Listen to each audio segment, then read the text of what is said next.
It's time for this week's episode of Brandon Sports Talk, featuring in-depth interviews from those who are trending in the world of athletics.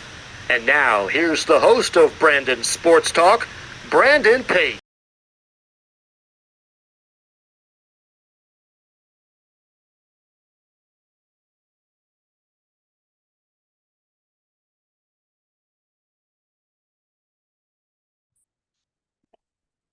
Welcome back to Brandon Sports Talk. In today's episode, I have the privilege to interview the podcast of Football Talk with Bo Crouch. How are you doing today? Doing great. Thanks for having me on, man. Thank you.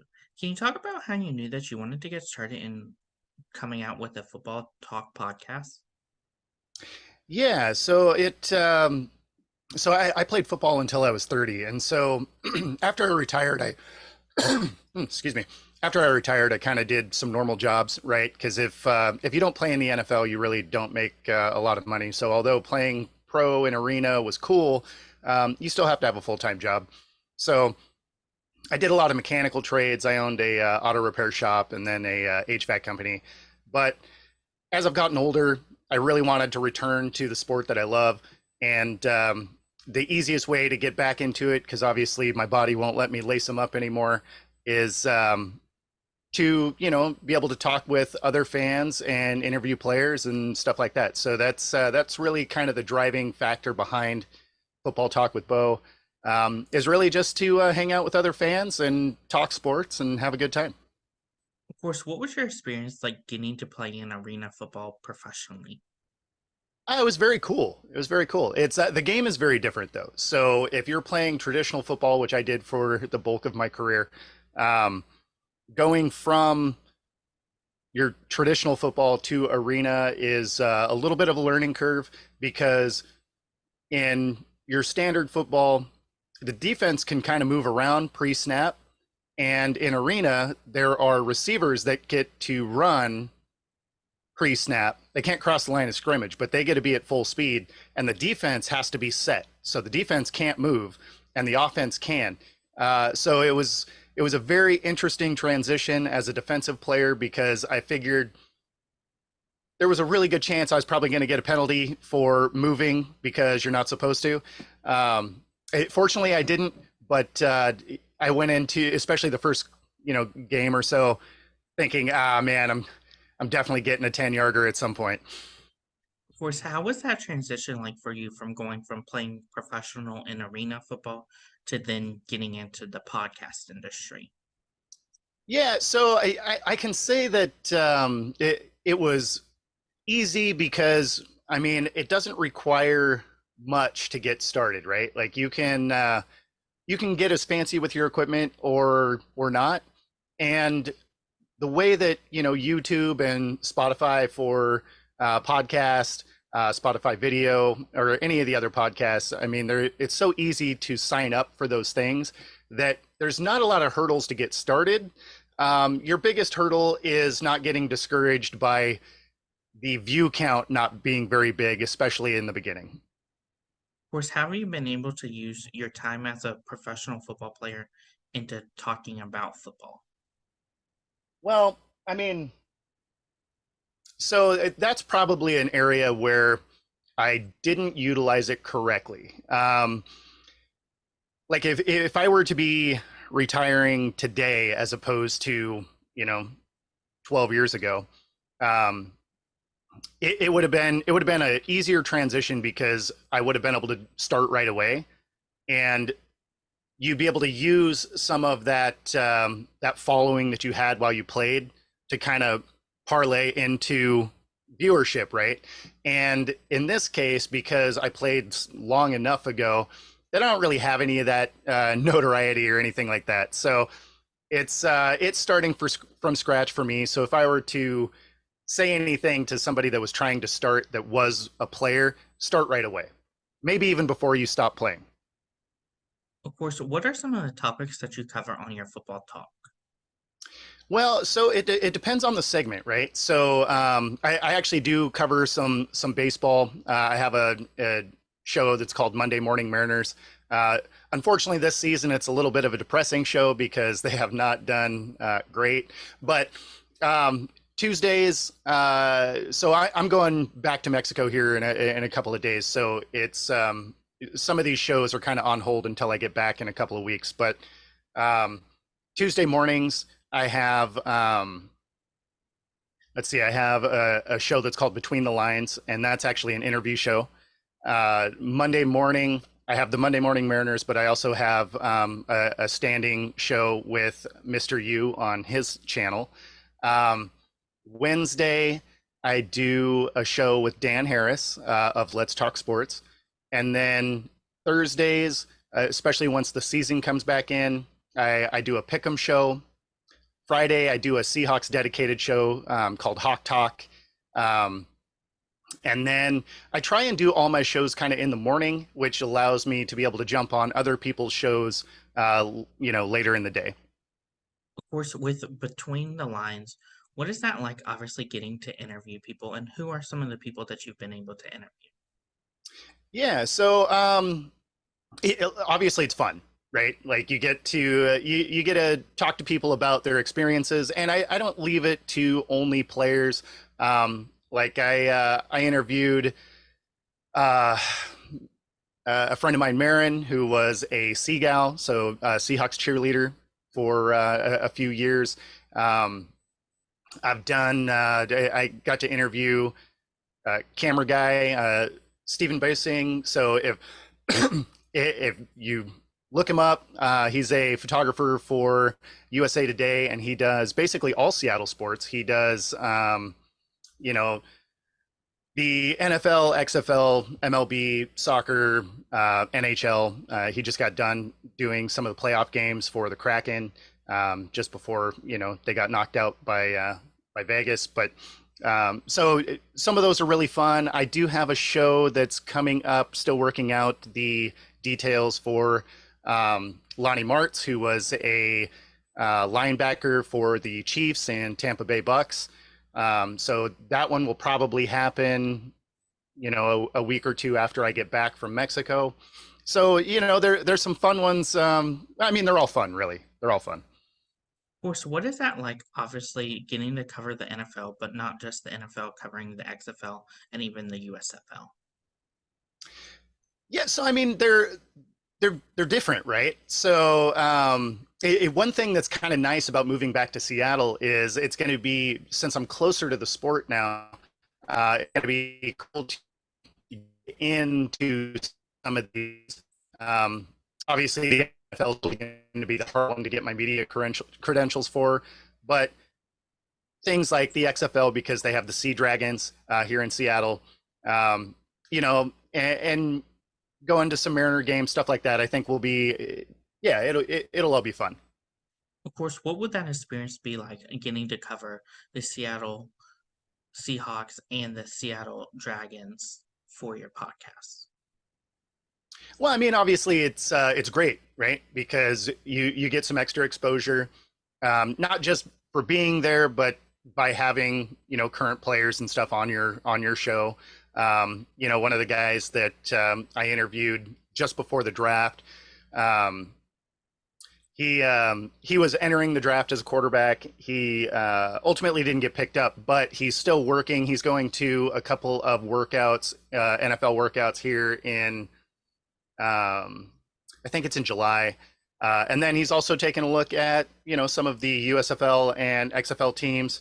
But Corey Curtis is, he's quite the talent. He can actually throw an 80-yard bomb, which is insane. So hopefully he gets picked up and given a shot, because, good kid and, a ton of talent. So hopefully somebody gives him a real shot there. Of course, what is your process like, and how do you go about getting some of the guests that you've had on for your Football Talk podcast? So my process, that's funny. I do write a fair amount. So some of that is just kind of working out what it is I want to say, stuff like that. I don't write it out in depth because I find I would not be a good teleprompter person. I will very rarely explain the same thing the exact same way twice. So me writing it down, I probably will deviate from whatever I wrote anyway. So I pretty much just do bullet points. And then as far as getting guests, you'd be surprised. A lot of them are pretty receptive. Some of them less so. But swing for the fences, right? Like send messages to people, and if they say yes, cool, and if they don't, cool. It doesn't matter. You just move on to the next person that you think you want to interview. Who would be one of your former football players that would be your dream guest to have on your show? Former football player? Mhm.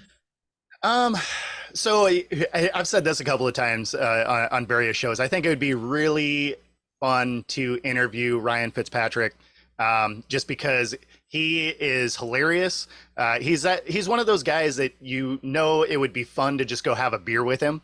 And so those are the kind of interviews I like, because they're lighthearted, they're fun, but you're still going to get a lot of knowledge, especially out of a guy like Ryan Fitzpatrick, who, he played for half the teams in the league, it seemed like. So he would have a ton of experiences with different systems, different coaches, tons of different players. So it'd be really cool to kind of figure out what it is kind of goes through his mind. And of course, he's incredibly smart, right? Like he went to Harvard. Of course, with your series, The Pick'em, what is that process like getting to pick those teams, and how much research do you do prior to picking the teams?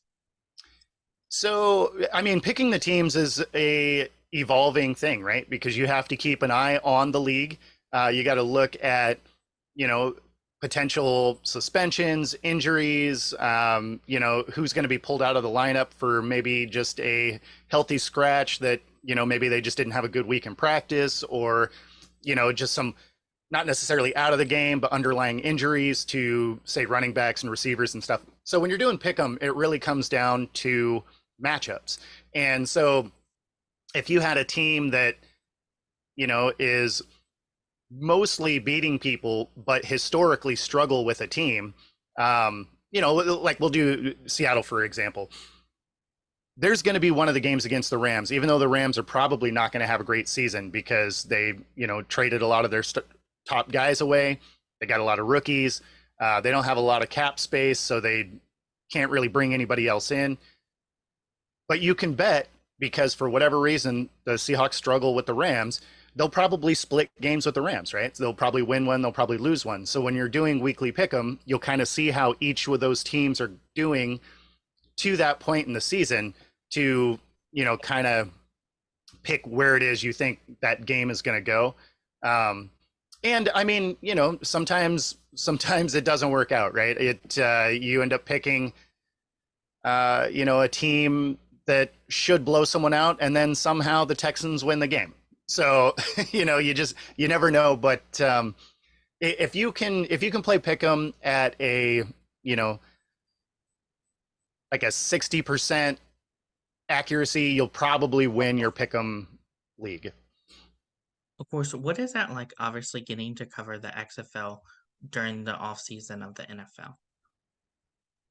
Well, I mean, as somebody that loves football, it's great, right? Because you still have football. The only downside is, it's a newer league, so the talent isn't quite there yet. But I think as it progresses, if the league kind of proves that it's viable, that you'll start to see more talent. You'll see kind of ex-NFL guys drop into it. You're going to see some kids that don't necessarily want to go to college, or just aren't necessarily getting their shot in college, walk on some of these teams.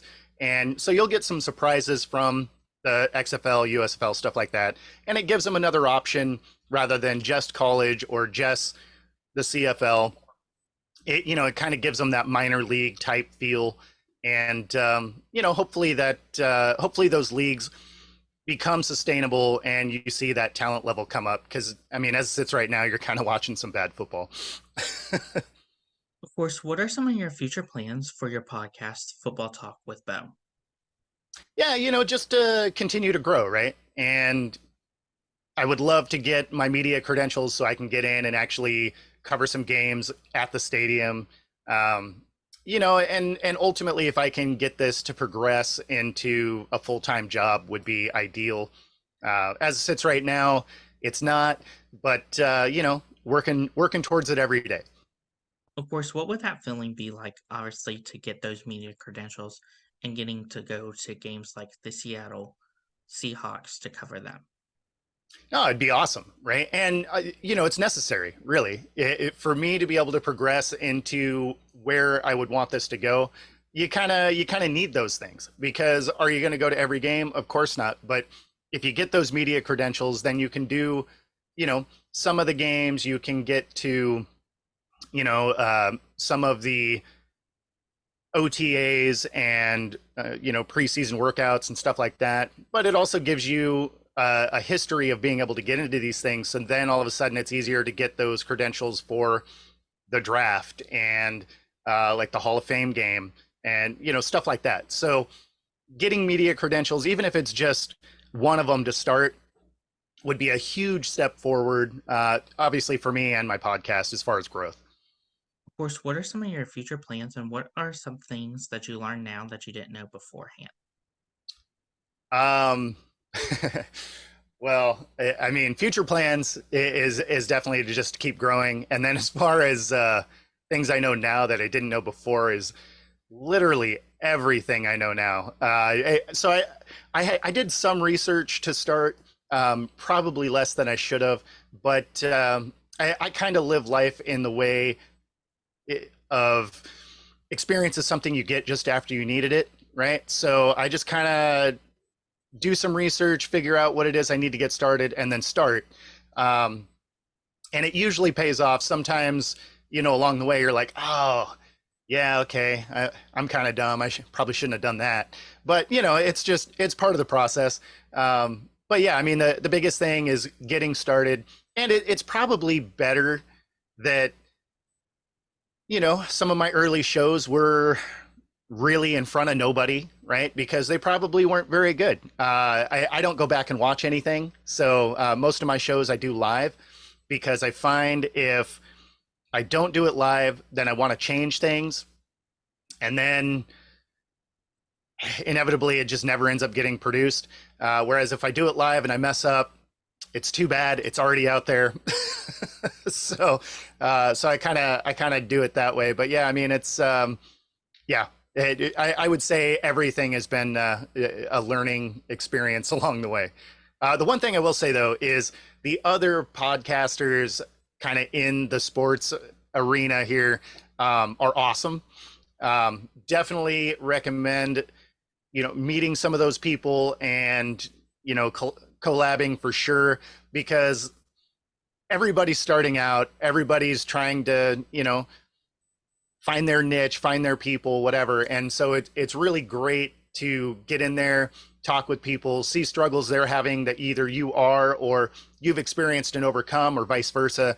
And so yeah, no, it's great to get in there and talk to other podcasters. What advice would you give those people that are looking to start their own football talk podcasts? Yeah, so the biggest thing there is just get started. Because again, your first shows are probably going to not be great. And but on the plus side, you probably don't have a following yet. So you're going to be basically just figuring stuff out. You're going to have one or two people that probably, jump in because they're your friends or whatever. And they'll give you feedback. And don't take it, don't take it as a personal slight. Like, look at it as exactly what it's supposed to be, is just, constructive criticism. So you can kind of tweak things that you're doing and work through, issues that you might have, especially early on. A lot of people tend to be kind of nervous in front of the camera, or maybe won't work through their process quite enough and say 10,000 times. So there's things that you'll refine along the way, and it's good that everybody starts kind of in the same spot without a ton of people following, without a ton of viewers. It kind of lets you not only tailor what your show wants to be, but it also kind of lets you work through some of your own bugs and mishaps before you have a lot of people that, leave you a bunch of dumb comments. Of course, what advice would you give those people such as yourself that are former professional athletes looking to get into the podcast after professional time? Yeah, so that's something that you would want to do. I would recommend doing before you actually stop playing. or right as soon as you stop playing, because again, you still have that following. You have, fans from the team that you were on, or just fans of yours from watching you play or whatever. And over time, those numbers will dissipate. But if you go right into that podcasting kind of realm, you have an avenue to bring those fans with you. And, ultimately that would probably be the smartest way now, because podcasting has become so much easier to do, as far as, you don't have to have crazy amounts of equipment. I mean, if you have a laptop, you can get, a really simple compressor mic that plugs into the USB port and the built-in webcam. And I mean, you could be off with just that. Now, my setup's a little bit different. I got a Canon X45 camera in front of me. I got some mics and a Rodecaster Pro soundboard, and then run all that through my laptop. So I mean, it's a little bit more advanced setup than just plugging a mic into your computer, but it doesn't have to be, especially to start up. And you'll find that you'll probably ultimately get some different software. When I started, I did a bunch of them on Zoom. I did a couple shows on Teams. I don't recommend that one. That didn't work great. And then now I've pretty much gravitated towards a program called StreamYard, and that one is probably the favorite one that I've worked with so far. But yeah. So the biggest thing is just get started. That's great advice. Where can my listeners find you at on social media? So on Twitter, you're going to find me at Football Talk with Bo. And that's true whether it's Twitter, Instagram, Facebook. You'll find me Football Talk with Bo. And then if you're finding my channel on YouTube, it is just at Football-Talk. And that's where you'll find all of my programming there. Or you can find me on Let's Talk Sports Network, Hardcore Sports Network, and various other networks, Sideline Sports. Yeah. Thank you again, Bo Crouch, for your interview. Best of luck in your future with Football Talk with Bo. Absolutely. Thanks for having me on. It's great chatting with you. Thank you. You can find Brandon Sports Talk on Instagram at Brandon Sports Talk, Twitter at Talk_Brandon, and you can find me on YouTube at Brandon Sports Talk. Don't forget to like, comment, and subscribe. Thank you again, Bo Crouch, for your interview, and best of luck in your future. Thank you. You too. You've been watching Brandon Sports Talk. Please feel free to like, share, and subscribe to Brandon Sports Talk on social media and on YouTube.